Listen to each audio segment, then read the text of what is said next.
In Java, the thread class captures all of the properties and methods that you need to create and manage threads. You can easily define threads by creating a new object of the thread class and passing a runnable task into it. The runnable task defines the work that the thread will execute. Now let's consider a scenario where the main method has 5 different threads, each one performing a unique task. When you overload the main method with logic from many different tasks, the code becomes super cluttered and confusing. So instead of creating many thread objects and defining all of their logic in a single class, we can leverage the organizational benefits of object-oriented programming. These custom thread objects were created from custom thread classes. Each custom thread inherits the behavior of a Java thread.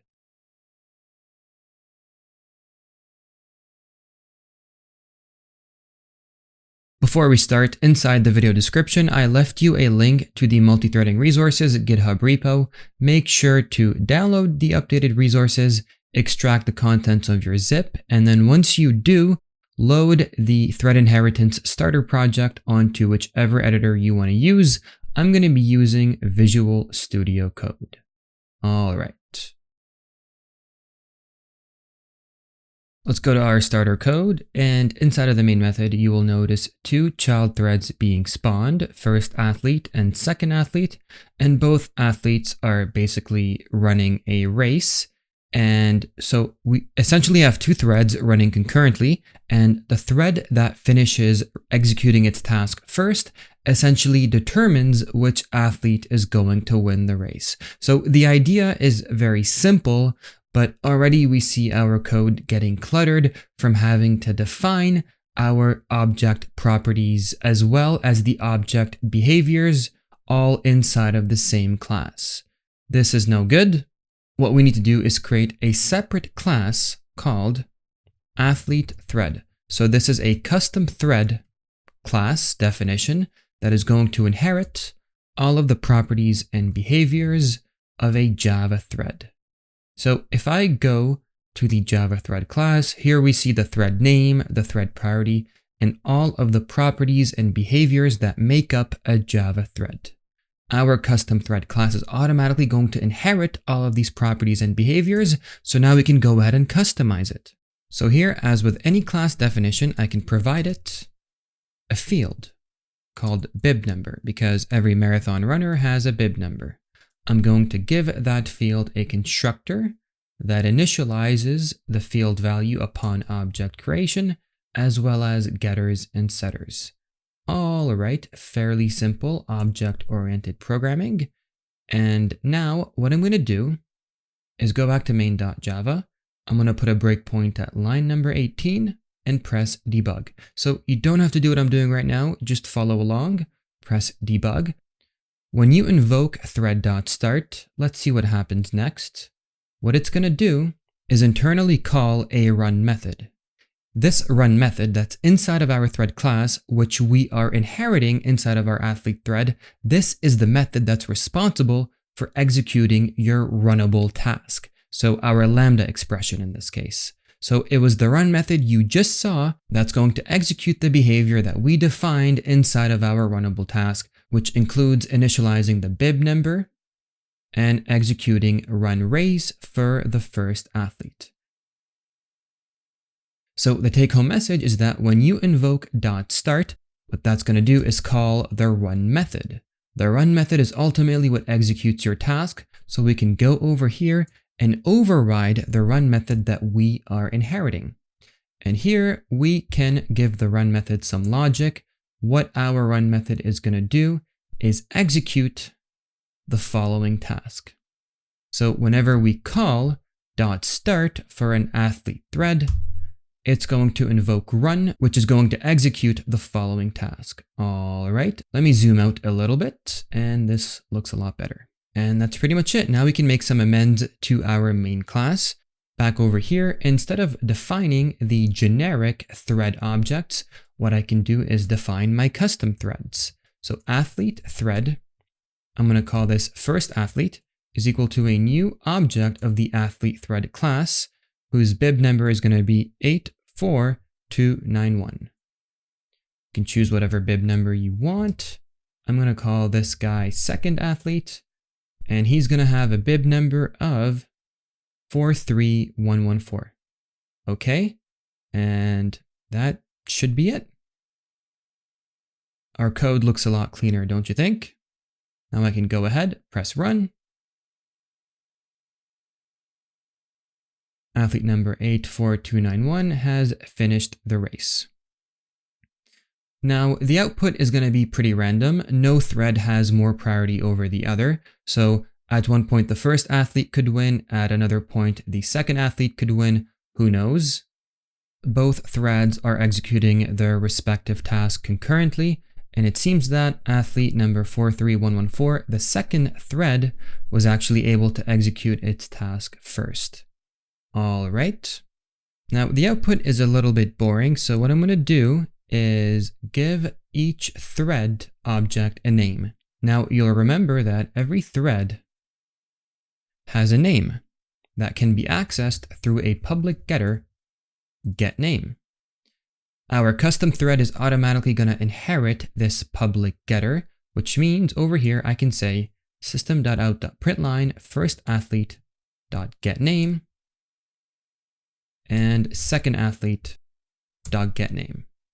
But the default name that gets auto-generated is going to be something like thread 0 and thread 1, which is not very interesting. So you'll recall that the thread class also has a public setter called setName. Our custom thread automatically inherits this method, which means from our athlete thread, we can say first athlete.setName. We can call him Sydney,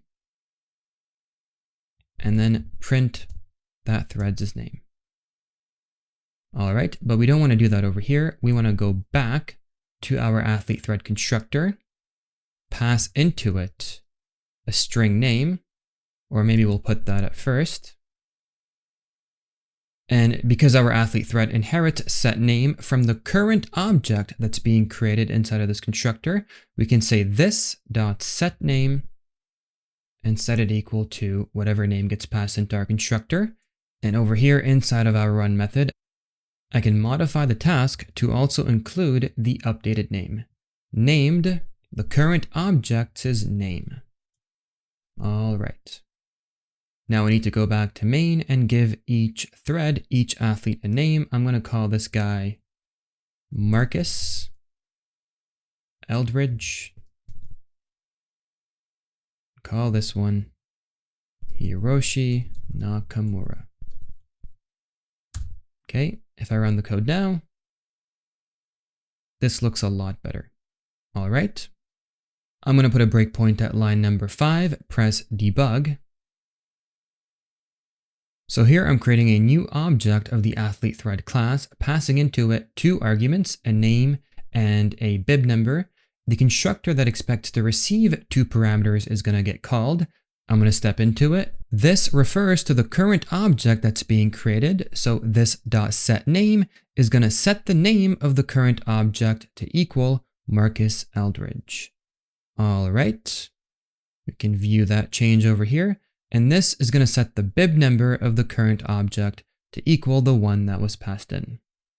So here we have our custom thread, first athlete being created. Here we have our custom thread, Hiroshi Nakamura being created.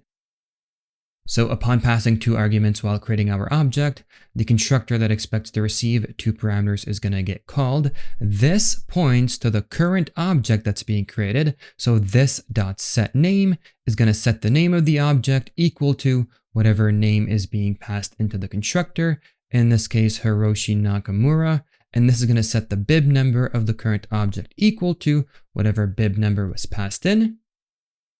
And then here we simply invoke first athlete.start and second athlete.start, which thread is going to finish first. The first athlete, Marcus Eldridge, wins this time around. So it's pretty cool how we were able to customize our threads to be more personally suited to our application and capture all of its behavior in a separate class so that we don't have to clutter main. All right. And now if I go back to thread, you'll remember that every single thread in Java has a priority. And this priority can be accessed through a public getter. it can also be updated through a public setter. Now, set priority and get priority, all of those are public methods that will be automatically inherited by our custom thread. So what I can do over here is modify the constructor to also receive a priority. So int priority, and upon receiving a priority parameter, what we're going to do is set the priority of the current object equal to the priority that gets passed in. So set priority was a method that we inherited from the parent thread class. Okay, and we can use that to update the priority of our custom thread object.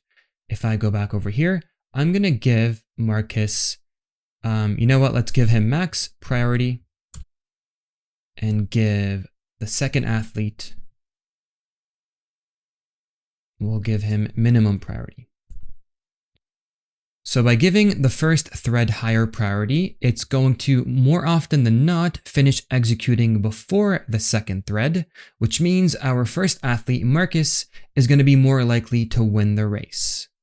So now if I press debug, you know what, let's step inside the constructor. Here I'm creating a new athlete thread object, passing into the constructor 3 parameters. The constructor that expects to receive 3 parameters is going to get called. This refers to the current object that's being created. Here, from the current object, I can update its name equal to whatever was being passed in. From the current athlete thread object, we invoke a set priority to update that object's priority to go from the default priority of 5 to the maximum priority of 10. All right, and now here I can just set the bib number of the current object being created equal to the one that was passed in. So here we have our custom thread object that was just created, the one called Marcus with a priority of 10. Here we're creating our second athlete, and if I execute both threads, more likely our first athlete is going to finish first. Okay. And so because we gave Marcus higher priority, if you execute this code numerous times, whether both tasks are running concurrently on a single CPU core or multiple CPU cores, the first thread is more often than not going to be given higher priority. All right, I hope you enjoyed this lesson on thread inheritance. If you're the type of person that prefers to read, this lesson is also available on Learn the Part, and I will see you in the next one.